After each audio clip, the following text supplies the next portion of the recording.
आवाज आ रही है?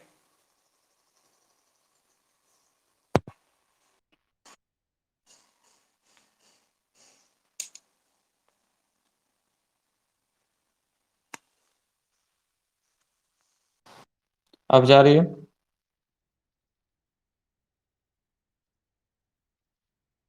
चलिए। तो ठीक है, हम लोग क्लास शुरू करते हैं। आज का पहला, पिछले क्लास में हमने कॉम्पोजिशन ऑफ फंक्शन की बात की थी। ठीक है, तो एक बार फिर से थोड़ा सा उसको रिकॉल कर लेते हैं, क्योंकि हो सकता है कंफ्यूजन क्रिएट हुआ हो, समझ में नहीं आया हो। तो एक बार 5 मिनट में हम लोग फिर से उसको रिकॉल कर लेते हैं, कॉम्पोजिशन ऑफ फंक्शन का। ठीक है, कोई भी ज्यादा थ्योरेटिकल अप्रोच का यूज नहीं करेंगे, सिर्फ और सिर्फ जो प्रैक्टिकल अप्रोच जिसको कहते हैं वो कोशिश करेंगे उसके जरिए समझाने का। ठीक है, तो हमने क्या पढ़ा कंपोजिशन ऑफ फंक्शन में। सपोज कोई भी अगर एक फंक्शन होता था एफ एक्स, ठीक है, f x is equal to x square. ठीक है, तो अगर एफ वन का वैल्यू निकालना होता था तो हम लोग आसानी से निकाल लेते हैं, वन का square is equal to one. ठीक है, या फिर कोई एक फंक्शन जी एक्स सपोज है साइन एक्स। ठीक है, और अगर जी 30 का वैल्यू निकालना हो, ठीक, तो आसानी से हम लोग क्या एक्स की जगह पे 30 लिख देंगे। ठीक है, साइन 30 इसका वैल्यू 1/2, इस तरीके से। तो इसी को हमने क्या पढ़ा, कॉम्पोजिशन ऑफ फंक्शन में कैसे पढ़ते हैं। सपोज एक फंक्शन है फ्रॉम ए टू बी, ठीक है, and there is another function called G from B to C. ठीक है, अब ये भी एक फंक्शन है, ये भी एक फंक्शन है। जब दो फंक्शन को कंबाइन करेंगे तो एक थर्ड वाला जो फंक्शन आएगा वो भी एक फंक्शन ही कहलाएगा, और फंक्शन का जो डिफिनेशन होता है सारा का सारा उस पर भी क्या होगा, इंप्लीमेंट होगा, जो भी रूल एंड रेगुलेशन होता है फंक्शन का। ठीक है, अब जैसे हम लोगों ने पढ़ा क्या, कि एक रियल नंबर, ठीक है, कोई एक रियल नंबर आर है और एक दूसरा रियल नंबर को ऐड करते हैं, तो जो थर्ड वाला प्रोडक्ट आता है वो भी क्या होता है, रियल नंबर ही आता है।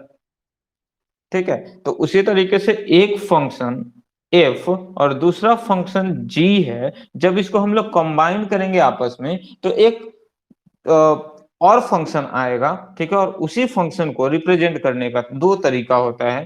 ठीक है, there are two ways of representing the composition of function. First one is g o f and second one is f o g. ठीक है, ये, एक मिनट, नेटवर्क फ्लक्चुएट कर रहा है।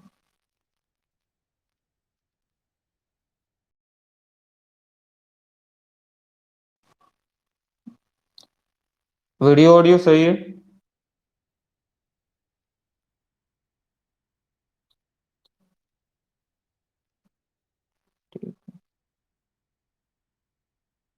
जियो में था तो उसको एयरटेल में करना पड़ा।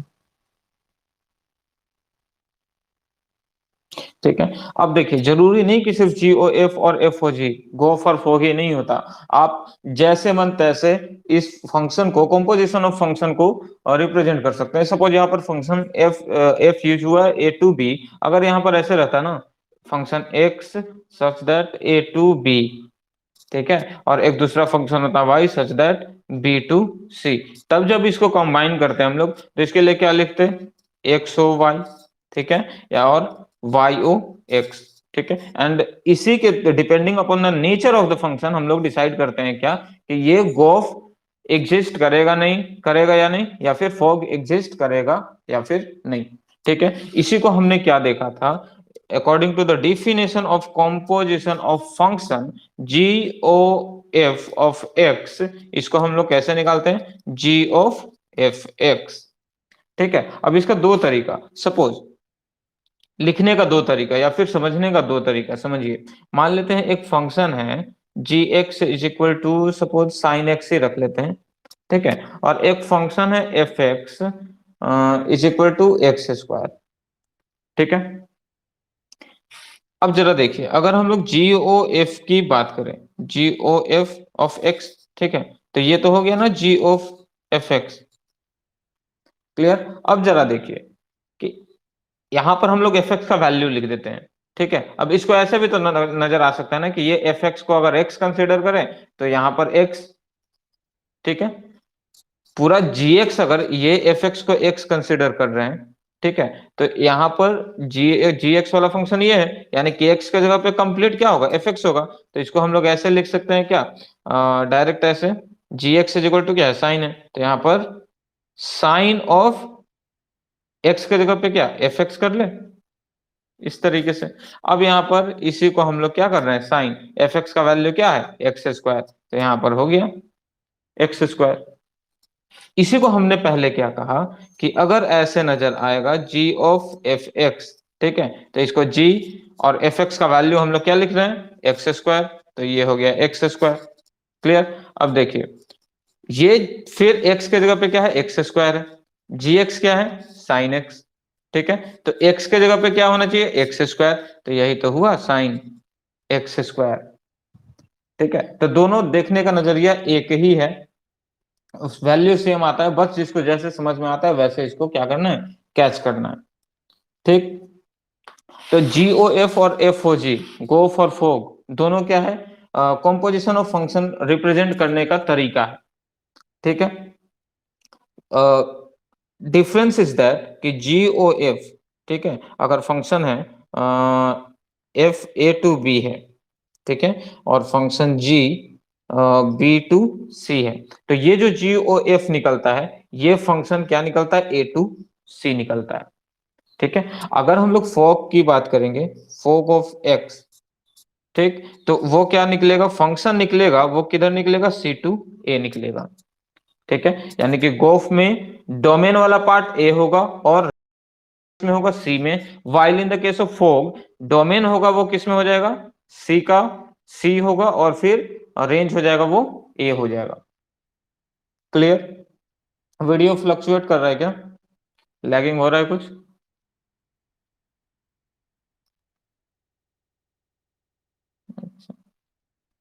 ठीक है, तो इसको हम लोग क्या करते हैं, सपोज एक एग्जांपल से समझते हैं। ठीक। एक फंक्शन है, एक मिनट स्पेस लगेगा।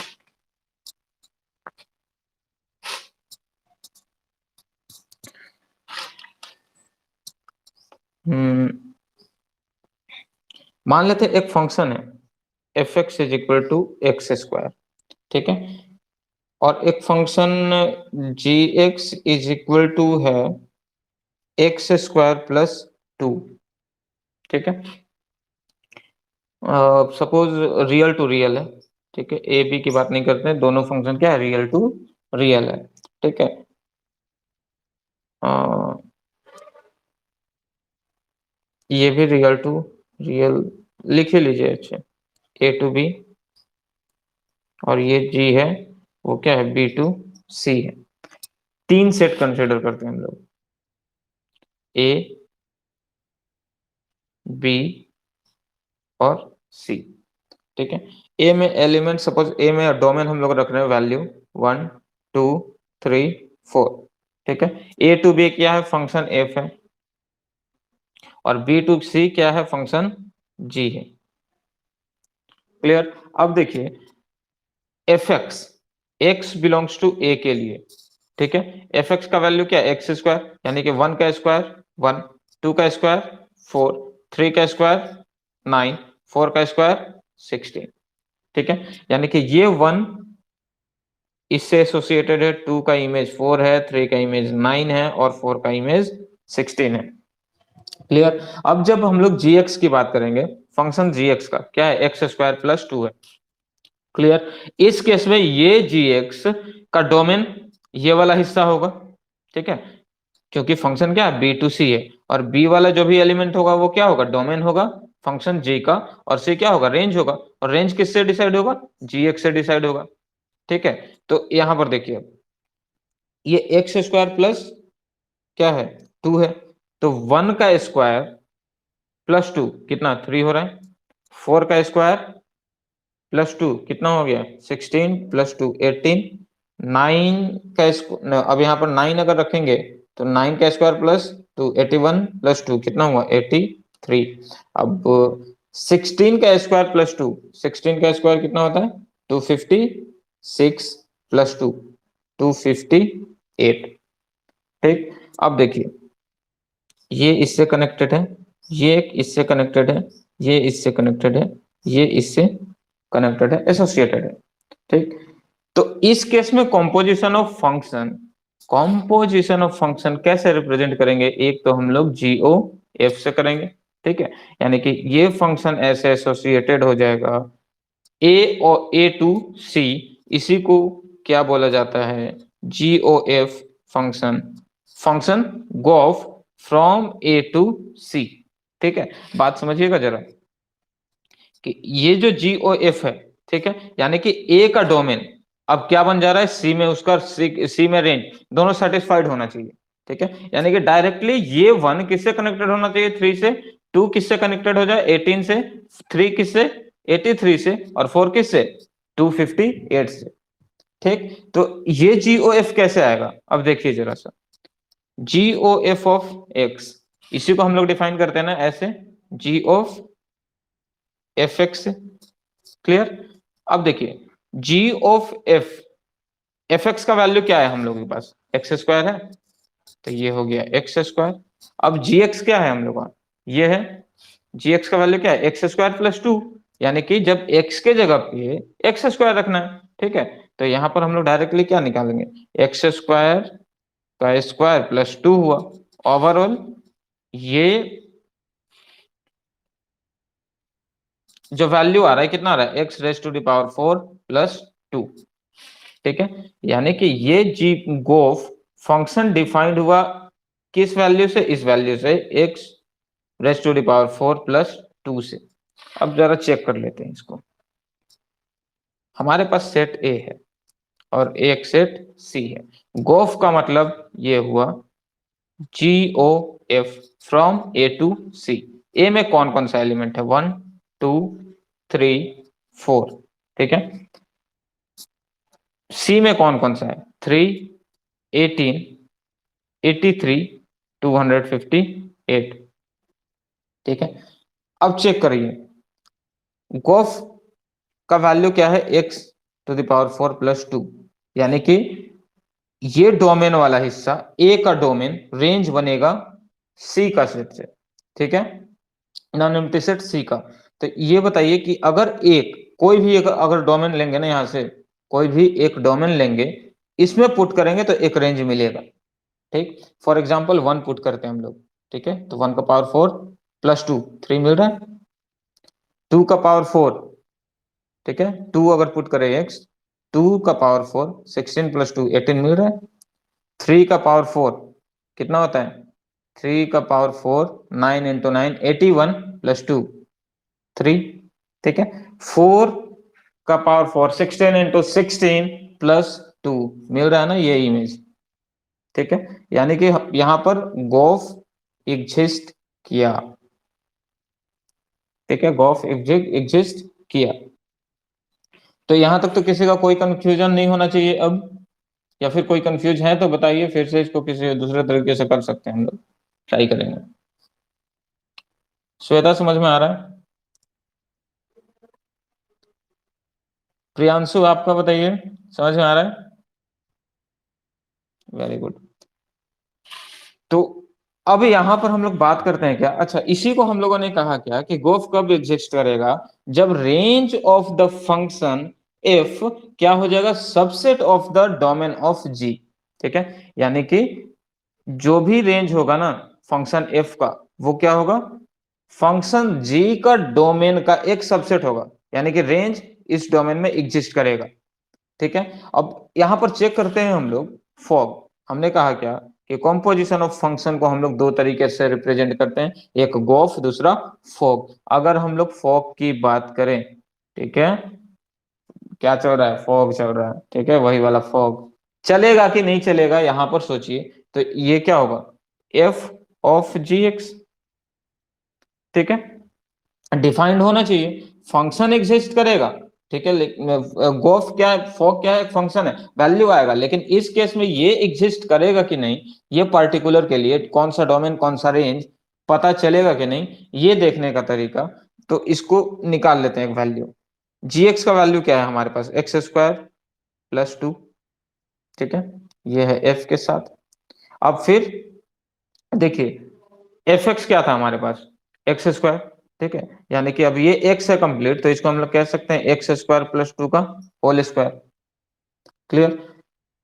अब फोग का मतलब क्या होगा यहाँ पे, जी ओ एफ हम लोगों का फंक्शन है फ्रॉम ए टू सी। तो why in the case of fog, fog कैसे एग्जिस्ट करेगा, सी टू ए।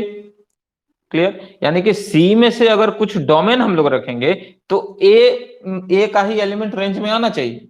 ठीक है, सी का कोई भी एलिमेंट अगर रखेंगे तो ए का रेंज आना चाहिए, ए का कोई ना कोई एक डेटा मिल जाना चाहिए। ठीक है, और सी में कौन कौन सा डेटा है हम लोग का, सी में है ये 3, 18, 83 और 258।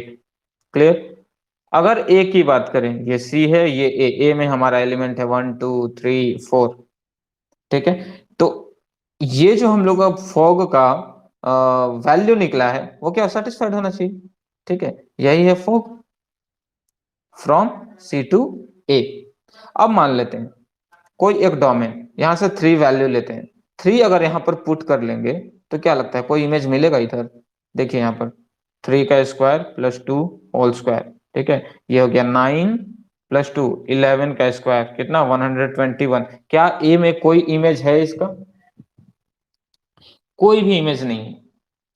ठीक है, कोई भी आप वैल्यू यहां से उठाइए तो ये वाला जो फॉग निकला ना वो हम लोग का एग्जिस्ट नहीं कर रहा है, और इसी को हमने क्या पढ़ा, fog will exist if and only if range of g, यहां समझिए, range of g is a subset of the domain of A. कहने का मतलब क्या, कि रेंज ऑफ सी का एलिमेंट तो वो कहीं ना कहीं एग्जिस्ट होना चाहिए सेट ए में। ठीक है, ये है मतलब, वैल्यू आएगा, फंक्शन एग्जिस्ट करेगा, एफ ओ जी का वैल्यू निकलेगा, लेकिन वो इस particular sets a b c के लिए एग्जिस्ट करेगा कि नहीं ये देखना है। ठीक है, तो यही है कॉम्पोजिशन ऑफ फंक्शन, एक गोफ दूसरा फोग। जरूरी नहीं कि सिर्फ गोफ और फोग, ये मान लिया गया है जैसे हम लोग कुछ भी कंसिडर करते हैं ना, let as of PPC is equal to x. ठीक है, कुछ भी चीज को एक्स और वाई हम लोग कंसिडर करते हैं, उसी तरीके से फंक्शन को एफ, और जी एफ के बाद आता है जी, और उसके बाद फिर आता है एच। तो एफ जी एच अमूमन सबसे ज्यादा देखने को मिलता है, इसलिए एफ ओ जी होता है, और एफ ओ जी और जी ओ एफ ज्यादा यूज होता है। और नहीं तो आप कुछ भी लिख सकते हैं, कोई भी फंक्शन को जैसे आप कंसिडर करेंगे वैसे आपको बनाते हुए चलना।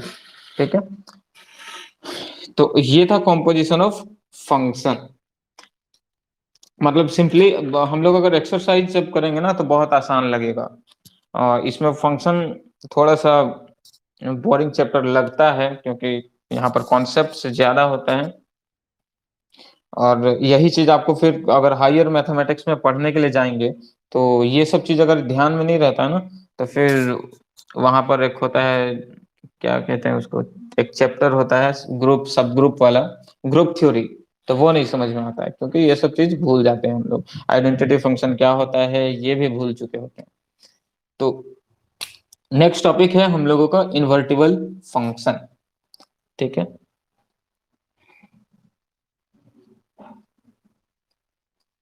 Invertible function.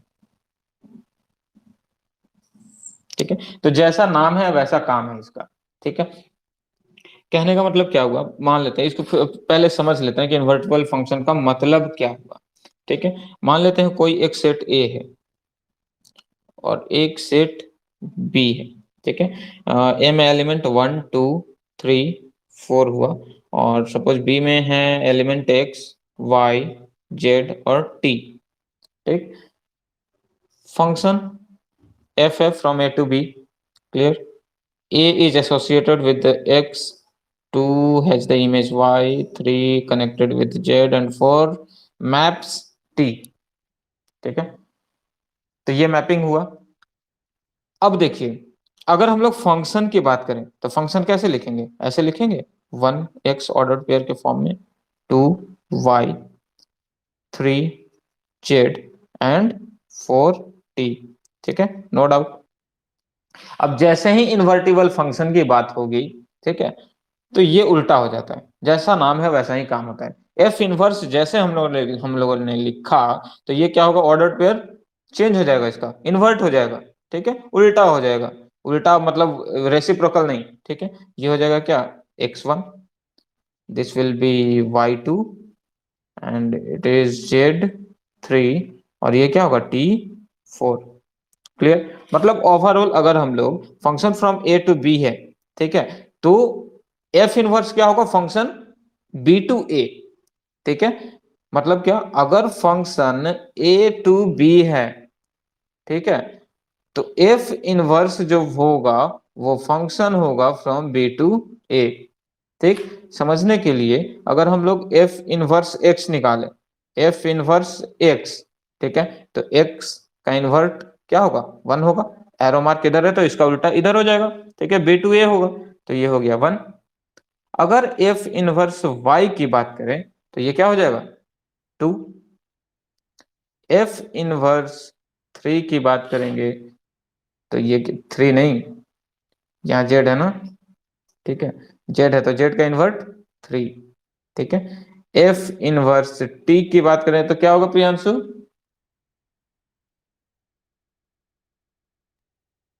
अरे मेरी आवाज सुनाई दे रही है या बोले जा,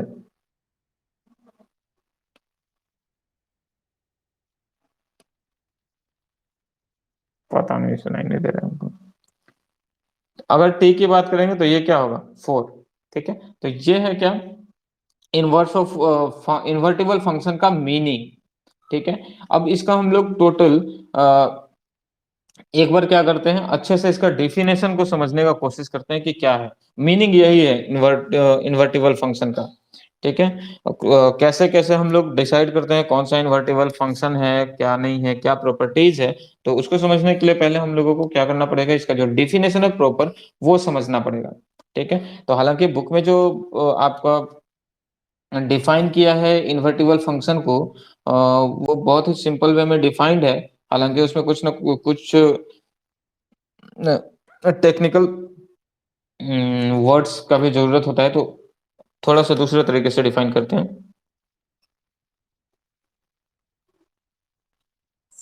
ठीक है। डेफिनेशन है देखिए किसका, इन्वर्टिबल फंक्शन का, a function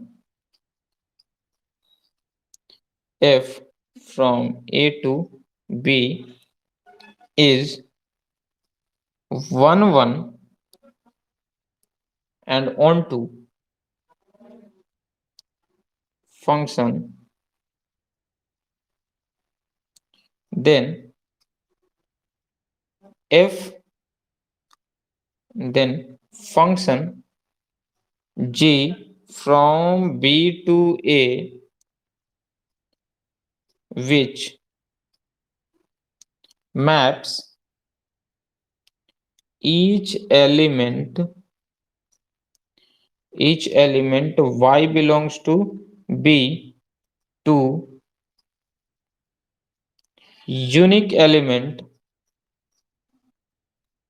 such that x belongs to a, such that fx is equal to y is called inverse of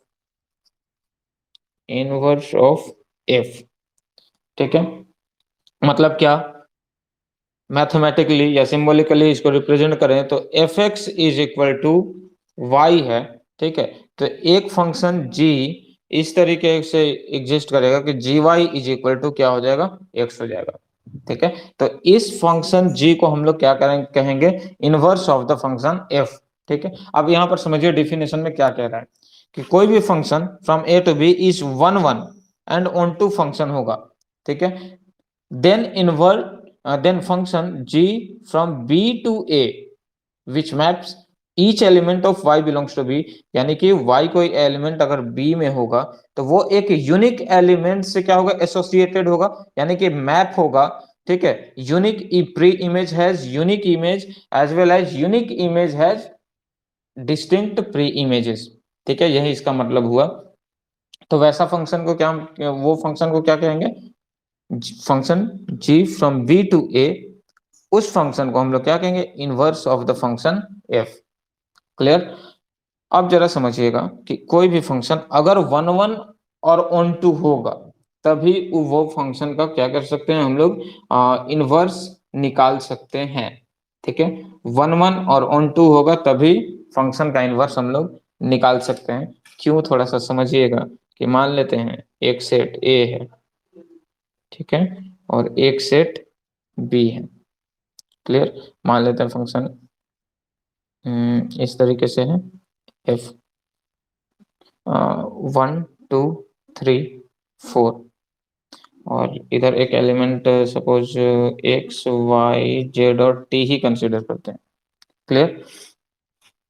अब जरा देखिएगा,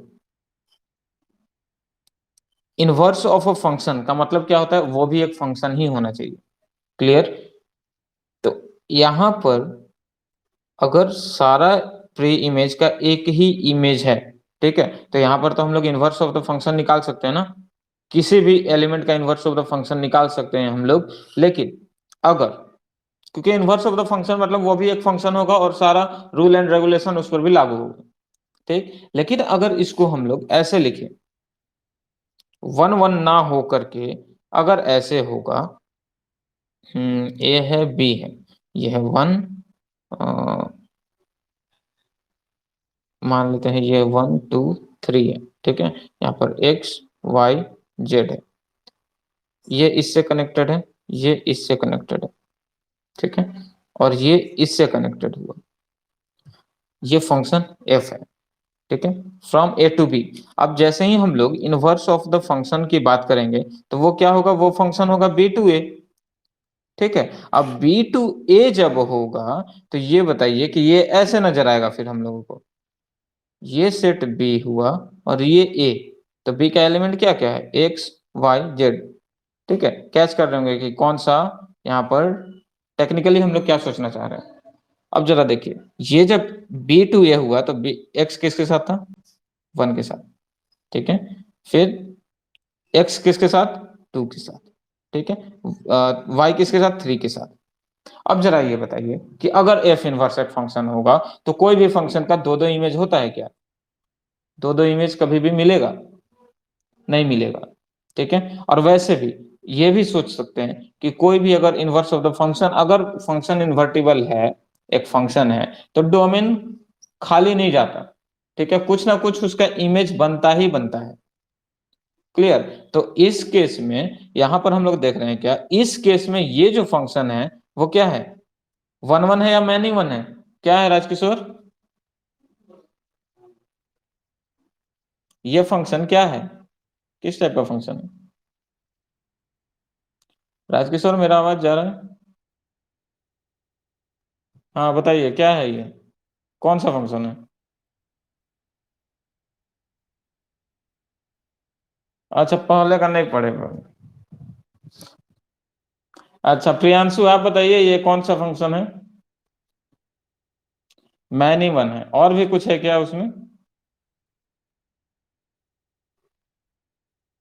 और भी कोई कुछ बताइए, इसमें सिर्फ मैनी वन है? हाँ मैनी वन इन टू। तो कोई भी पढ़ाई लिखाई मत कीजिए, खा पका के सब भूल जाइए। ठीक है, तो ये मैनी वन इन टू है। अब जब ये उल्टा हो जाएगा तो यहाँ पर दिख रहा है क्या हम लोगों का, कि एक इमेज का, एक प्री इमेज का दो दो इमेज, जो कि पॉसिबल नहीं होता है फंक्शन के केस में।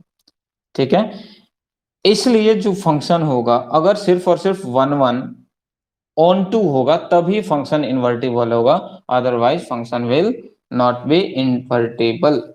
ठीक है, तो ये मीनिंग हुआ फंक्शन का। ठीक है, अब कुछ इन्वर्टिबल फंक्शन का, सॉरी, अब इसका कुछ कुछ प्रॉपर्टीज की हम लोग बात करते हैं। ठीक है,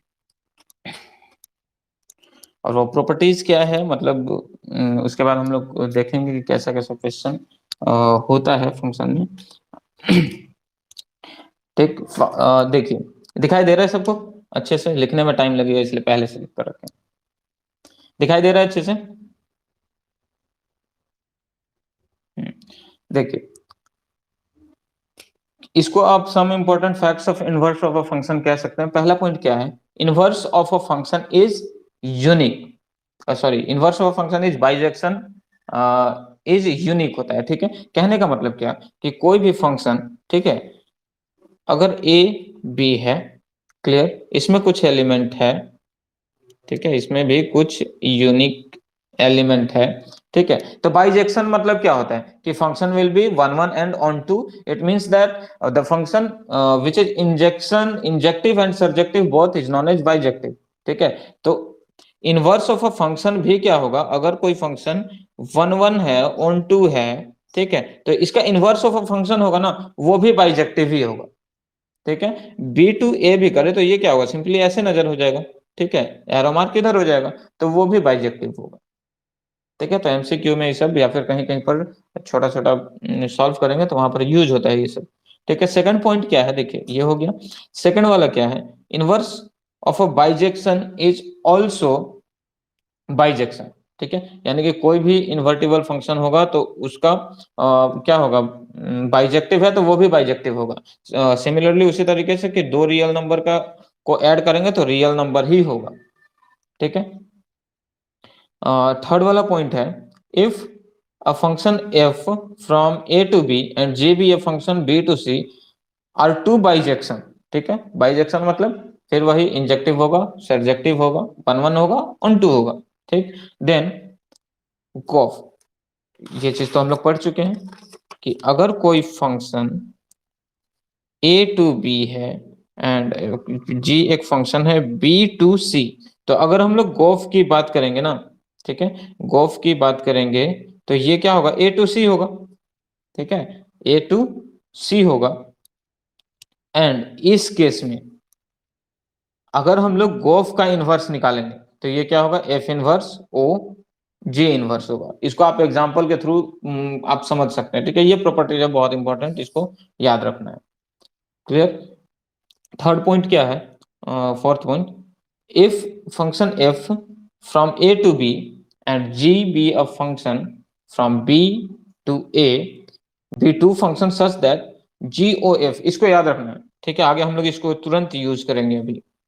ठीक, अगर कोई फंक्शन है ए टू बी, ठीक है, और जी एक फंक्शन है बी टू ए, ठीक है, अब अगर हम लोग गोफ का वैल्यू निकाले, ठीक है, तो ये एक अगर आइडेंटिटी एलिमेंट आ जाए, ठीक है, और फोग निकालेंगे, इसका मतलब ये हो रहा है fog is equal to i b, मतलब यहाँ पर हम लोग सेट लिए ना ए और ए से बी, बी टू ए।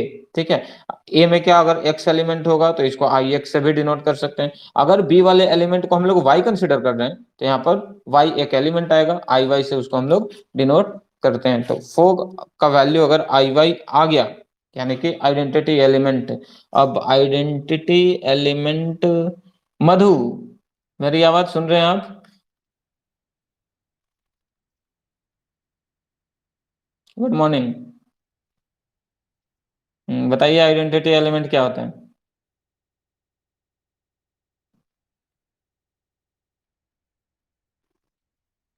याद आ रहा है कुछ? किसी जमाने में पढ़े हैं?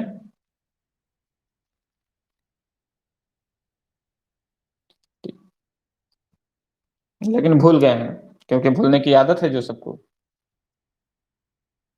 श्वेता आप बताइए आइडेंटिटी एलिमेंट किसको कहते हैं?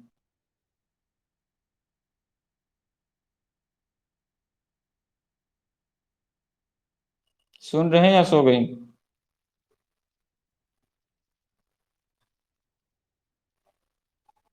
हाँ बताइए आइडेंटिटी एलिमेंट क्या होता है?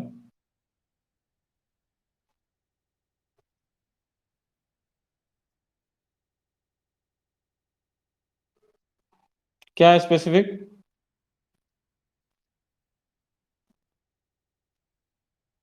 हाँ तब तक दूसरे दूसरे वाले लोग देख लीजिए आइडेंटिटी एलिमेंट किसको कहते हैं, पूछेंगे, मौका मिल गया। हाँ बताइए क्या श्वेता क्या बोल रही है?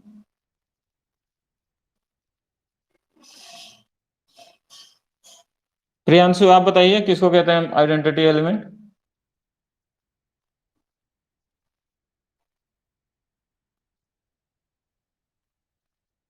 नहीं मालूम। राहुल, मत बोलिए, मत, छोड़ दीजिए छोड़ दीजिए। राहुल बताओ। हाँ वही बोलो ना, आइडेंटिटी फंक्शन किसको कहते हैं? एवरी एलिमेंट कनेक्टेड टू, याद था या देखे हो सर, ईमानदारी पूर्वक बताना।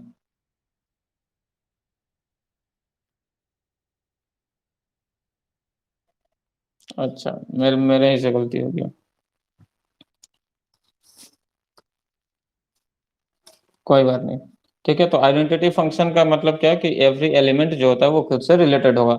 यानी कि याद कीजिए कि एक ग्राफ, अगर हम लोग y is equal to x, कोई एक फंक्शन है, ठीक है, तो खुद का कोई भी अगर हम लोग वैल्यू y में रखेंगे तो x से वो क्या होगा, रिलेटेड होगा। ठीक है, यानी कि खुद y अगर 1 रखेंगे तो x भी क्या होगा, 1 होगा।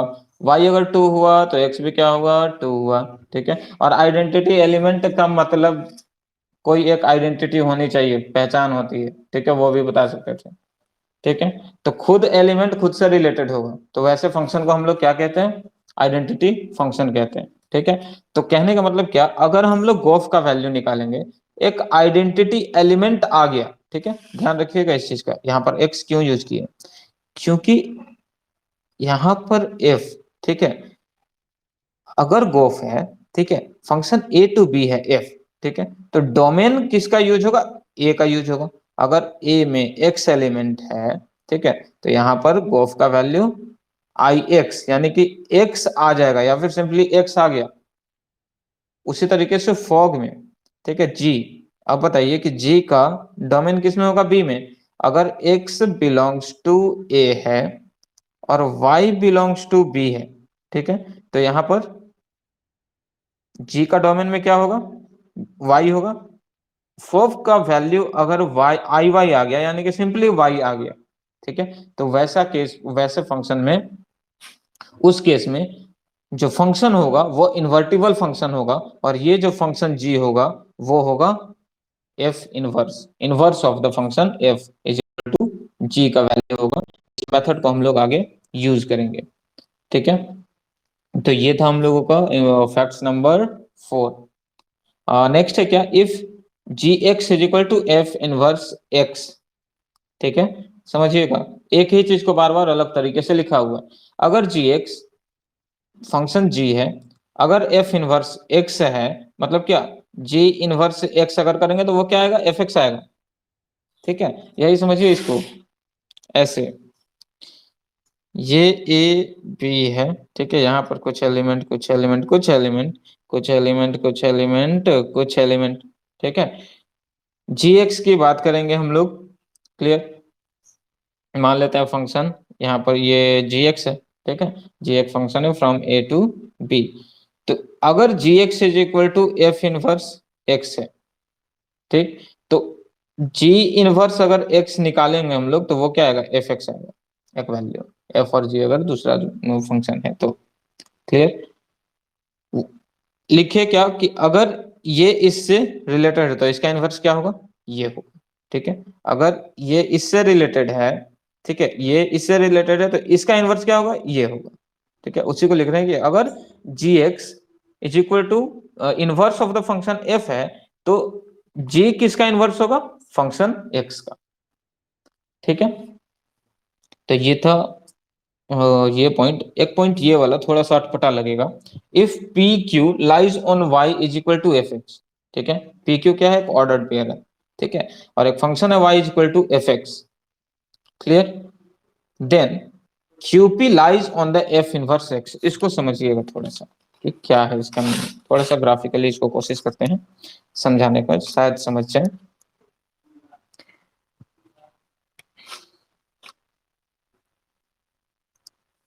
ये है एक्स एक्सिस, ये है वाई एक्सिस।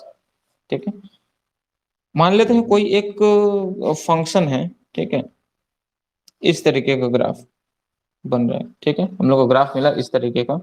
ठीक, मान लेते हैं ये है y is equal to f x. Clear, और यहाँ पर कोई पॉइंट एक है, ऑर्डर्ड पेयर है पी क्यू। ठीक है, तो ये f inverse x, f inverse x मतलब क्या, इसी को ऐसे उल्टा कर दीजिए, ट्विस्ट कर दीजिए। ठीक है, यानी कि अगर यहाँ पर एक लाइन ऐसे ड्रॉ किए तो इसको इनवर्स, यानी कि यहाँ पर आईना में इसको देखिए। ठीक है, इनवर्स मतलब क्या, हम लोग खुद को देखते हैं ना आईने में, मतलब खुद के इनवर्स को देखते हैं उधर। ठीक है। कोई कोई मोबाइल में आप देखे होंगे सिस्टम आता है, जैसे आप सेल्फी लिए ना तो उसको इन्वर्ट करने का, इन्वर्ट का ऑप्शन रहता है। तो कहीं कहीं होता है क्या, एम्बुलेंस उल्टा लिखा दिखता है, ठीक, तो वो सीधा दिखने लगता है। तो उसी को समझिए इससे, कि अगर इनवर्स एफ इनवर्स एक्स की बात करेंगे तो ये कैसे होगा, अगर ये मिरर है, ठीक है, तो ये ऐसे नजर आएगा, ये ग्राफ ऐसे होगा, ठीक है। तो ये ग्राफ होगा क्या, किसका, एफ इनवर्स एक्स का, और ये पॉइंट यहां पे क्या हो जाएगा, क्यूपी हो जाएगा, ठीक है। यही इसका मतलब हुआ कि अगर पी क्यू पॉइंट लाइज करेगा y is equal to f x पर, पी क्यू, तो क्यू पी लाइज करेगा एफ इनवर्स एक्स पर। इसी को हमने पहले एग्जांपल में क्या लिखा था, कि अगर फंक्शन इस तरीके से है 1 2 3 2 4 2 एंड सो ऑन, तो एफ इनवर्स क्या होगा, ये होगा 2 1 2 3 2 4, ठीक है। तो अभी तक जितना बताया गया उतना में उतना तो समझ में आया होगा जरूर, इतना उम्मीद कर सकते हैं। अ, ठीक है, तो एक क्वेश्चन हम लोग करते हैं इनवर्स ऑफ अ फंक्शन से रिलेटेड, ठीक है, उसके बाद क्लास को ऑफ करते हैं।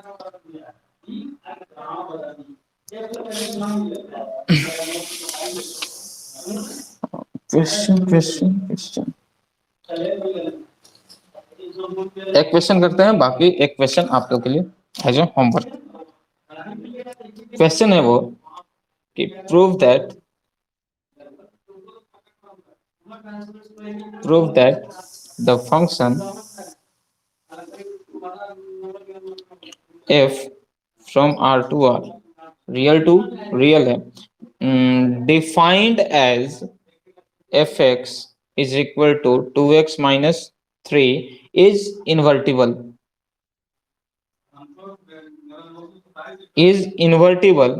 and find f inverse, ठीक है।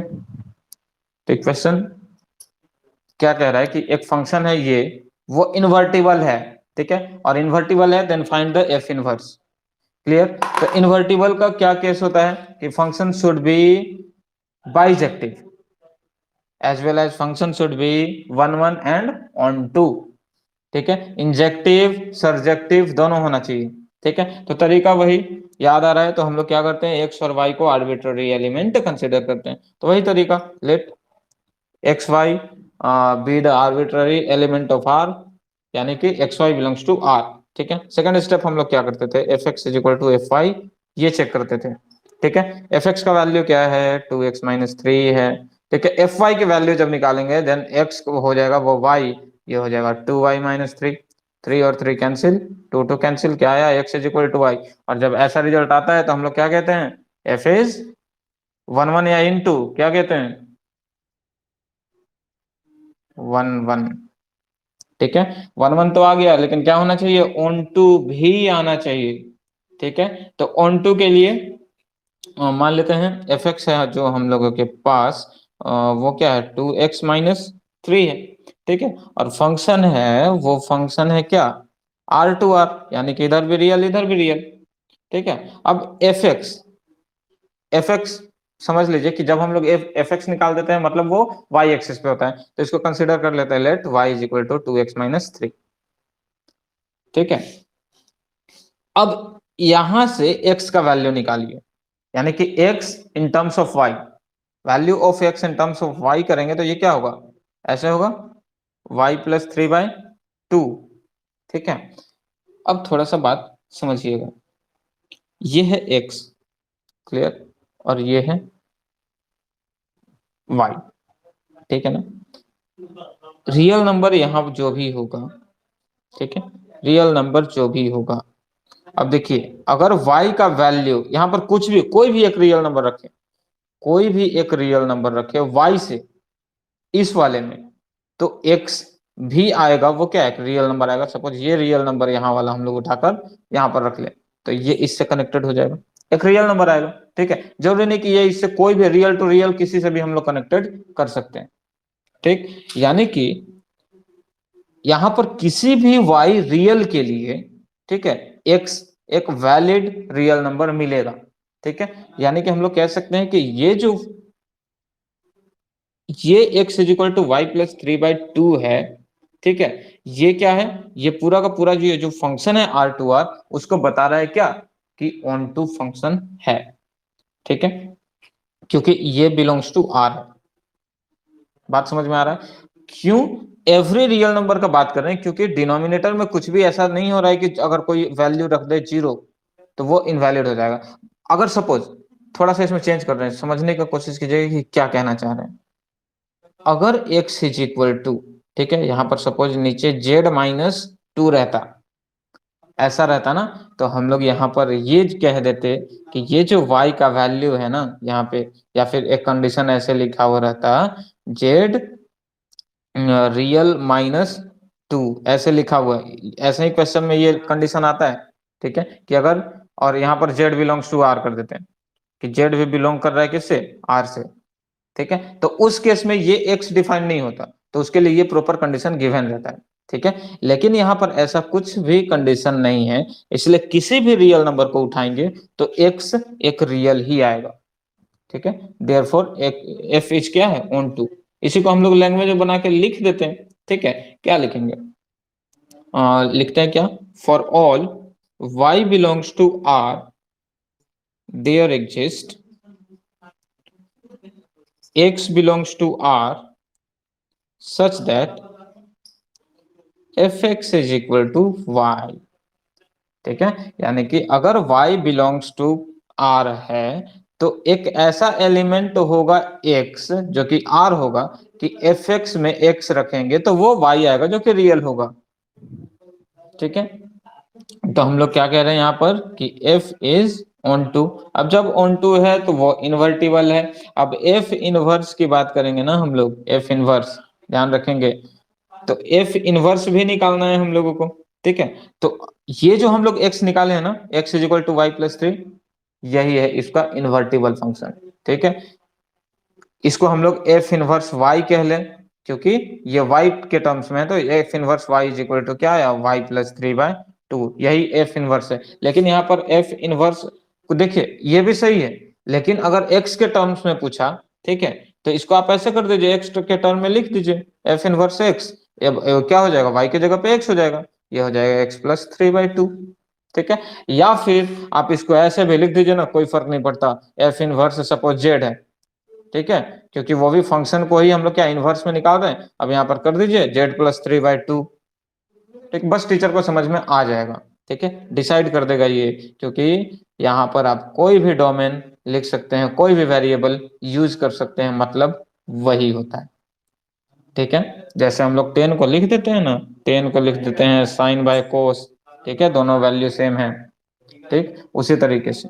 तो यहाँ पर आप अगर ऐसे लिखे तो भी सही है उसका इनवर्स। अब एफ इनवर्स एक्स लिखे तो एक्स के टर्म में लिख दीजिए, क्योंकि ये ट्रेडिशन बना हुआ है एफ इनवर्स एक्स लिखने का, इसलिए वही ज्यादा यूज होता है, ठीक है। तो जो जिसको दिमाग में जैसे आएगा वैसे कर सकते हैं, ठीक। तो ये एक तरीका निकालने का। इसका सेकंड मेथड जो हम लोग गो इससे किए थे, फोर से, वो एक बार देख लीजिए। सपोज यहाँ पर हम लोगों को कुछ नहीं मालूम कि F11 है या फिर ऑन टू है, ठीक, तो कैसे करेंगे हम लोग, ये जो fx इज इक्वल टू है, ये हमारे पास क्या है, 2x-3 है, ठीक है, और ये फंक्शन है R2R।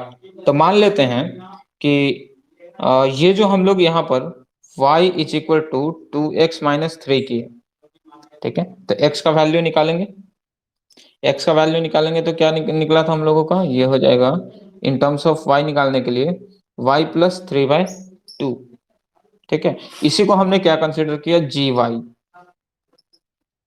ठीक है। मान लेते हैं gy एक फंक्शन है और एक fx है, क्लियर। तो इसका इन्वर्टिबल, इसका इनवर्स कैसे पता चलेगा, अगर GOF is equal to IX आ जाए, क्लियर, आइडेंटिटी फंक्शन आ जाए, आइडेंटिटी फंक्शन का आइडेंटिटी एलिमेंट आ जाए, ठीक है, FOG का वैल्यू IY यानी कि सिंपली y आ जाए, ये x आ जाए, तो हम लोग कहेंगे क्या कि फंक्शन इज इन्वर्टिबल। ठीक है, और उस केस में ये जी वाई का जो वैल्यू है वो क्या हो जाएगा, उसका इन्वर्टिबल इन्वर्ट कहलाएगा। ठीक, तो पहले हम लोग निकाल कर देख लेते हैं जी ओ एफ। ठीक है, एक्स क्या निकलेगा, इसको ऐसे करें जी ऑफ एफ एक्स। ठीक है, अब तो दिमाग में बैठ गया होगा। एफ एक्स का वैल्यू क्या है, एफ एक्स का वैल्यू है हमारे पास 2x माइनस 3। ठीक है, जी एक्स का वैल्यू क्या है, जी एक्स का वैल्यू यही समझ लीजिए जो जी वाई किए थे हम लोग। ठीक है, देखिए जी वाई है ये y+3/2, तो यहाँ पर जो एलिमेंट होगा वही यहाँ पर हो जाएगा इसके बदले। ठीक, तो इक्वल टू, इसको ऐसे करें y के जगह पे ये लिख लेते हैं 2x-3, ये +3/2।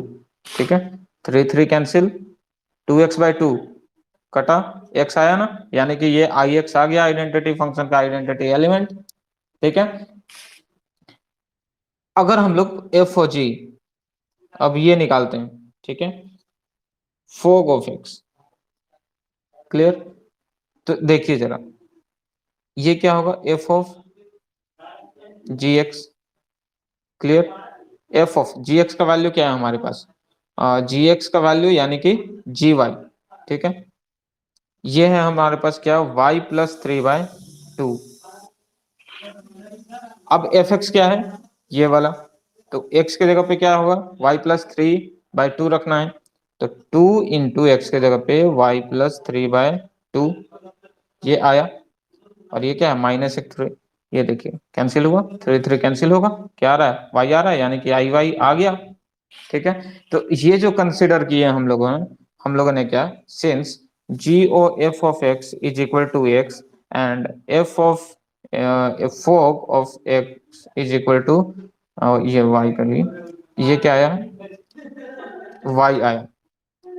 ठीक है, तो फंक्शन क्या है, इन्वर्टिबल है, और वो कौन सा फंक्शन इन्वर्टिबल है, ये जो हम लोग फंक्शन g निकाले ना, जी वाई, ठीक है, यही इसका फंक्शन का इन्वर्ट वैल्यू होगा, यानी कि इसको ऐसे लिख दीजिए, f of f inverse is equal to g y is equal to y+3/2, या फिर इसी को x के टर्म में आप दिखाना है दिखा दीजिए, एफ इनवर्स x, ये क्या हो जाएगा, x+3/2। ठीक है, तो इसी तरीके से हम लोग बहुत सारा क्वेश्चन करेंगे एक्सरसाइज का, तो कोई भी कंफ्यूजन नहीं रहेगा। अगर समझ में नहीं आ रहा होगा तो टेंशन मत लीजिए, फिलहाल एक क्वेश्चन आप लोग के लिए जो कि आप लोग बनाएंगे। ठीक है, क्वेश्चन है, if function f is a function from R to R, ये HW, ठीक है, b defined by fx is equal to 3x-7, ठीक है, so that f is invertible, same है, ठीक है, सेम प्रोसेस होगा, invertible and hence find F inverse. ठीक है, तो ये आप लोग के लिए HW है, बना करके ग्रुप में डाल दीजिएगा, नए वाले ग्रुप में। ठीक है, तो मिलते हैं हम लोग नेक्स्ट जो सेशन होगा आपका, वो होगा 8 कल 9 को। ठीक है, टाइम वही 6:30 PM। तो इसको बनाइएगा जरूर और अच्छे से समझिएगा, रिकॉर्डेड सेशन भी देख सकते हैं, देख लीजिएगा, उसमें कहाँ पर कहीं पर कुछ लगेगा कि गलती कुछ हो रहा हो तो इंडिकेट कर दीजिएगा। ठीक है, till then take care, good bye.